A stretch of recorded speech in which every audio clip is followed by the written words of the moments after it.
Assalamualaikum warahmatullahi wabarakatuh. Alhamdulillah, pada kesempatan ini kita bisa berkumpul kembali dalam kegiatan belajar mengajar pada pembelajaran pendidikan agama Islam dan budi pekerti, iman kepada Rasul-Rasul Allah. Amati peta konsep di bawah ini. Allah mengutus seorang Rasul kepada setiap umat, walaupun penerapan syariat dari setiap Rasul berbeda-beda. Pada dasarnya, Allah Subhanahu wa Ta'ala mengutus para Rasul dengan tugas yang sama. Betapa besarnya kasih sayang Allah kepada hambanya, sehingga diutus beberapa nabi untuk membimbing dan memberi petunjuk dan kebahagiaan manusia, baik di dunia maupun di akhirat. Setiap rasul itu memiliki masa masing-masing, sehingga berlakunya ajaran satu rasul bergantung apakah sudah ada rasul berikutnya atau belum.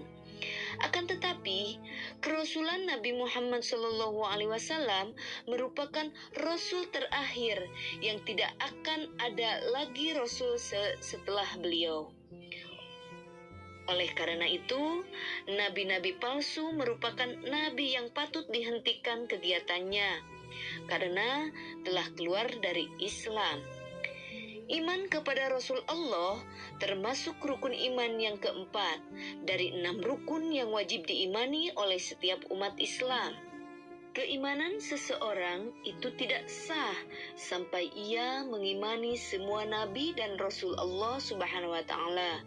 Selain itu, kita juga harus membenarkan bahwa Allah telah mengutus para rasul dan nabi untuk membimbing dan mengeluarkan manusia dari kegelapan kepada cahaya kebenaran. Allah mewajibkan setiap orang Islam supaya beriman kepada semua rasul yang diutus olehnya tanpa membeda-bedakan antara rasul yang satu dengan yang lainnya. Pengertian beriman kepada rasul. Iman artinya percaya. Rasul menurut bahasa artinya utusan. Rasul menurut istilah adalah orang yang diberi wahyu oleh Allah berupa syariat tertentu dan diperintahkan untuk menyampaikan wahyu itu kepada umatnya, atau orang yang diutus oleh Allah untuk menyampaikan berita tentang perintah dan larangan dari yang mengutusnya, yaitu Allah Subhanahu wa Ta'ala. Iman kepada Rasul berarti meyakini dengan sepenuh hati bahwa Rasul itu benar-benar utusan Allah yang ditugaskan untuk membimbing umatnya ke jalan yang benar agar selamat di dunia dan akhirat. Memahami makna iman kepada Rasul-Rasul Allah Subhanahu wa Ta'ala. Dalil perintah beriman kepada Rasul. Dalil naqli. A'udzu billahi minasy syaithanir rajim. Bismillahirrahmanirrahim. La jarama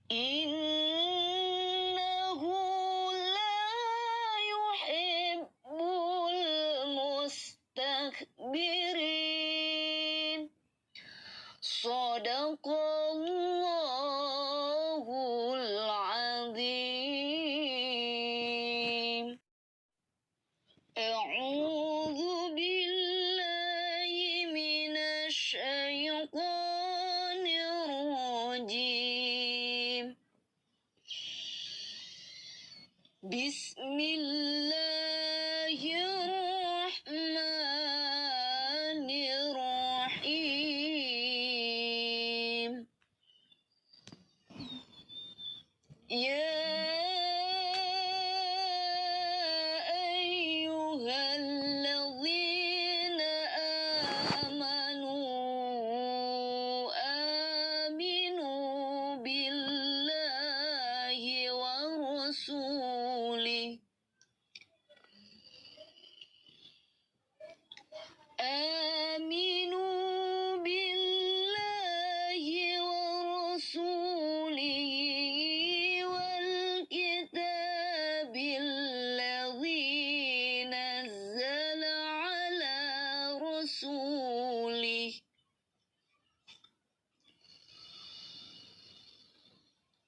الذي نزل على رسوله والكتاب الذي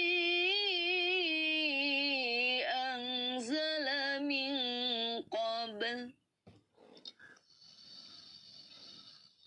ومن يكفر بالله وملائكته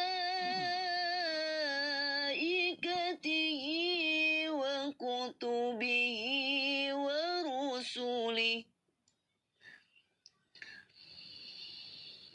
ورسله واليوم الآخر فقد ضل ضلالا بعيدا. Shadaqallahul Azim. Aku berlindung kepada Allah dari godaan syaitan yang terkutuk dengan menyebut nama Allah yang Maha Pengasih, Maha Penyayang. Wahai orang-orang yang beriman, tetaplah beriman kepada Allah dan Rasul-Nya, dan kepada kitab yang Allah turunkan kepada Rasul-Nya, serta kitab yang Allah turunkan sebelumnya. Barang siapa yang kafir kepada Allah, malaikat-malaikatnya, kitab-kitabnya, rasul-rasulnya, dan hari kemudian, maka sesungguhnya orang-orang itu telah sesat sejauh-jauhnya. Maha benar Allah dengan segala firman-Nya. Nama dan sifat-sifat Rasul Allah. Sifat-sifat Rasul Allah. 1. Sifat wajib Rasul. 2. Sifat mustahil Rasul. 3. Sifat jaiz Rasul. Sifat wajib Rasul ada 4. A. Siddiq. B. Amanah.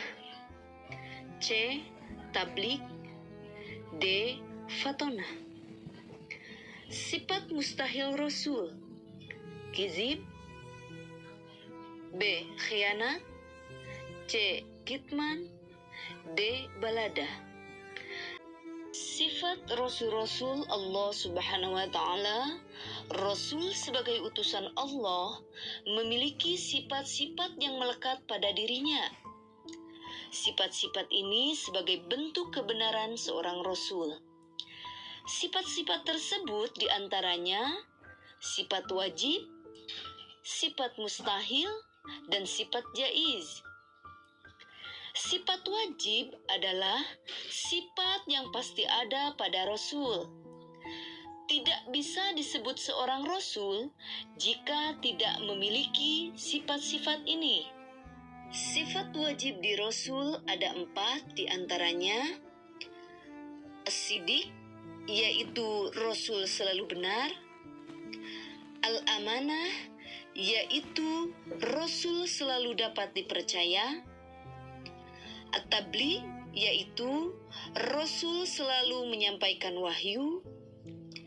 Al-Fatonah, yaitu Rasul memiliki kecerdasan yang tinggi. Sifat mustahil. Sifat mustahil adalah sifat yang tidak mungkin ada pada Rasul. Sifat ini lawan dari sifat wajib. Di antaranya kizib, yaitu bohong atau dusta, khianat, yaitu tidak dapat dipercaya, kitman, yaitu menyembunyikan wahyu, baladah, yaitu bodoh. Cara beriman kepada Rasul. Meyakini dengan sepenuh hati bahwa misi para Rasul adalah benar dari Allah. Tidak membeda-bedakan antara Rasul satu dengan Rasul yang lain. Meyakini kebenaran semua yang disampaikan kepada Rasul. Mengamalkan ajarannya dalam kehidupan sehari-hari. Tujuan Allah mengutus para Rasul agar manusia mengetahui misi dalam hidup, agar manusia mengetahui konsekuensi kehidupan, agar manusia mampu meraih kehidupan bahagia, agar manusia taat dan tunduk kepada aturan Allah Subhanahu wa Ta'ala. Adam, Idris, Nuh, Hud, Saleh, Ibrahim, Lut, Ishak, Ismail, Yakub, dan Yusuf, Zu'aib, Harun, Musa, Daud, Zulkifli, Sulaiman, Ayub, Yunus, Zakaria, Ilyas dan Ilyasa, Yahya, Isa dan Muhammad, itu semuanya nabi, kita orang Islam. Nabi dan Rasul Ulul Azmi. Kriteria Ulul Azmi. A. Memperoleh pengiktirafan dari Allah. B. Memiliki kesabaran yang tinggi. C. Senantiasa memohon kepada Allah agar kaumnya tidak diberi azab. D. Senantiasa berdoa kepada Allah agar kaumnya diberikan hidayah. E. Memiliki tekad yang tinggi semasa berdakwah. F. Senantiasa mensyukuri semua keadaan yang dianugerahkan. Nabi dan Rasul Ulul Azmi, yaitu Nabi Nuh, Nabi Ibrahim, Nabi Musa, Nabi Isa, dan Nabi Muhammad SAW. Mukjizat Nabi dan Rasul Allah. Mukjizat adalah sesuatu yang luar biasa, datang dari Allah Subhanahu wa Ta'ala dan diberikan hanya kepada para rasul sebagai bentuk pertolongan dalam mengemban misi kerasulan. Fungsi mukjizat yaitu untuk mengalahkan segala bentuk rintangan, tantangan, dan ancaman dalam mendakwahkan agama Allah. Hikmah beriman kepada para Rasul Allah. Dapat menambah iman kepada Allah Subhanahu wa Ta'ala, mempercayai kebenaran tugas para Rasul-Rasul Allah, mencintai para Rasul di atas manusia lainnya, mengikuti apa yang disampaikan para Rasul, memperoleh teladan yang baik dalam segala aspek kehidupan. Alhamdulillah, itulah materi tentang iman kepada Rasul-Rasul Allah. Terima kasih. Wassalamualaikum warahmatullahi wabarakatuh.